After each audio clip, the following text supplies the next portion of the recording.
namun sahabat perlu ketahui dasarnya. Informasi yang masuk lewat indera tembus ke pikiran bawah sadar manusia dan menjadi state. Semua yang ada di luar kita itu adalah netral adanya, yang bermakna setelah masuk ke pikiran bawah sadar manusia dan menjadi state. Ini akan menjadi bermakna, entah bermakna positif atau bermakna negatif.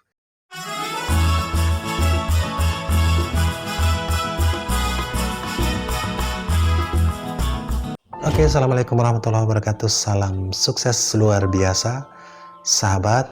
Semua informasi yang masuk ke dalam pikiran manusia adalah lewat 5 indera. Di antaranya adalah mata, telinga, kulit, hidung, dan lidah atau pengecap. Kelima indera ini akan memberikan coding-coding tertentu. Mata dengan memberikan coding untuk visual atau penglihatan, telinga dengan memberikan coding untuk pendengaran atau auditori, kulit memberikan coding untuk kinestetik ataupun rasa, sementara hidung dan lidah memberikan coding untuk pengecap dan penghidup. Kedua ini juga sama dengan kinestetik, dan pada akhirnya kelima indera ini bermuara kepada rasa atau kinestetik. Oke, dengan penglihatan menghasilkan juga sesuatu rasa. Dengan pendengaran menghasilkan juga sesuatu rasa. Demikian juga ketiga indera yang lain. Kelima indera ini akan memberikan informasi kepada pikiran kita, baik pikiran sadar kita, pikiran bawah sadar kita. Oke sahabat, semua informasi dari luar pasti melalui kelima indera ini, dan semua informasi yang dari eksternal atau dari luar ini netral adanya. Informasi yang dianggap nyata atau tidak, dianggap benar atau tidak, informasi positif, informasi negatif, akan semuanya masuk lewat kelima indera ini. Lewat proses neurologis, proses dari kerja saraf menurut medis, akan diseleksi masuk setelah lewat seleksi ini. Setelah diseleksi akan masuk ke pikiran sadar manusia. Jadi seleksi awal yang kecil, yang sangat kecil, lewat mata, lewat telinga, lewat kulit, lewat hidung, dan juga lewat lidah di mulut kita, akan masuk ke pikiran sadar manusia. Disinilah pikiran sadar manusia kadang-kadang langsung memberikan suatu ekspektasi atau sesuatu penilaian. Namun di pikiran sadar manusia, informasi ini tidak terlalu tersimpan lama. Informasi yang hanya sesaat, yaitu di pikiran sadar manusia. Setelah informasi itu masuk lewat indera dan tembus ke pikiran sadar manusia, maka ada satu sistem filter. Filter ini yang dinamakan dengan critical factor.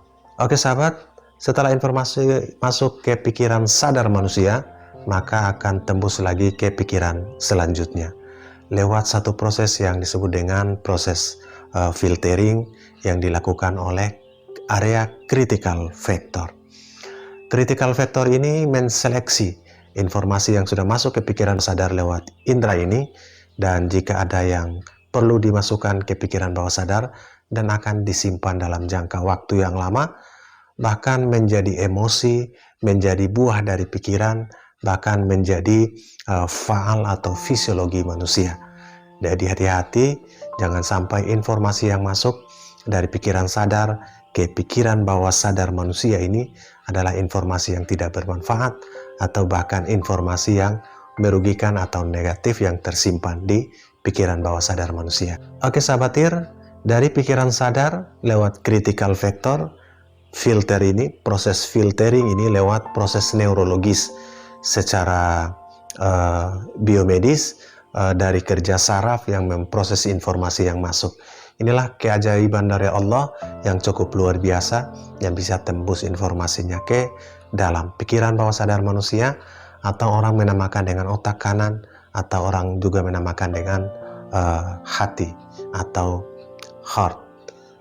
Oke, orang berpikir dengan hati, berpikir dengan pikiran bawah sadar manusia, berpikir dengan otak kanan, ini adalah orang-orang yang cerdas hidupnya. Karena informasi yang tembus ke pikiran bawah sadar ini sudah terfilter lewat critical factor ini. Ada hal-hal penting dalam proses masuknya informasi dari pikiran sadar ke pikiran bawah sadar manusia, dipengaruhi oleh kebiasaan, dipengaruhi oleh power otoritas, misalkan desakan dari orang tua atau nasihat dari orang tua, nasihat dari guru, ataupun informasi ini dipaparkan secara berulang-ulang, maka akan tembus ke pikiran bawah sadar manusia. Contohnya, banyak guru-guru kita mengajarkan kita berulang-ulang, atau orang tua kita memberikan nasihat dengan hal yang sama secara berulang-ulang. Ini akan tembus ke pikiran bawah sadar manusia. Sesuatu yang di-repeat atau diulang-ulang akan tembus ke pikiran bawah sadar manusia. Dan informasi ini akan tersimpan ke dalam pikiran bawah sadar manusia, atau subconscious mind, atau preconscious mind. Oke? Jadi hati-hati jangan sampai informasi yang masuk ke area ini, area yang sangat krusial ini adalah informasi negatif. Informasi misalkan disepelekan, informasi dikucilkan, informasi dihina, informasi dengan hal-hal negatif yang bisa tertanam selama hidupnya. Setelah kepikiran bawah sadar manusia ini akan terbentuk state atau map. Apa itu state atau map? Ini adalah sesuatu emosi yang menetap, yang tertanam baik secara sadar maupun tidak sadar. Yang kedua adalah pikiran kita yang sudah menetap, yang mempengaruhi dan mengendalikan pikiran kita setiap saat karena sudah tertanam sejak lama. Yang ketiga adalah mempengaruhi faal kita atau fisiologi kita, sehingga setiap kelakuan kita, setiap rasa fisik kita akan dipengaruhi oleh state tersebut. Inilah state yang bisa mengendalikan hidup manusia, yang bisa membuat manusia bahagia, tidak bahagia, senang, tidak senang, marah atau sabar, cepat marah atau lebih sabar. Ini karena dipengaruhi oleh state atau map.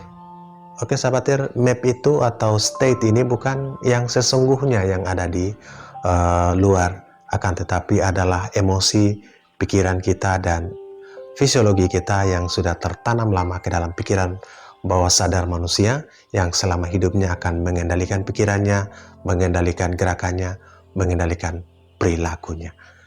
Sabar tidak sabar, emosi tidak emosi, kemudian marah tidak marah, persepsi negatif dan positif, ini semuanya dikendalikan oleh state atau map seorang manusia.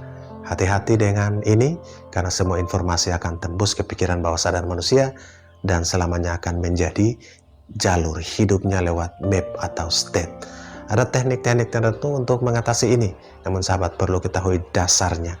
Informasi yang masuk lewat indera tembus ke pikiran bawah sadar manusia dan menjadi state. Oke, semua yang ada di luar kita itu adalah netral adanya, yang bermakna setelah masuk ke pikiran bawah sadar manusia dan menjadi state. Ini akan menjadi bermakna, entah bermakna positif atau bermakna negatif. Ini yang perlu diperhatikan. Salam sukses buat sahabat semua. Assalamualaikum warahmatullahi wabarakatuh.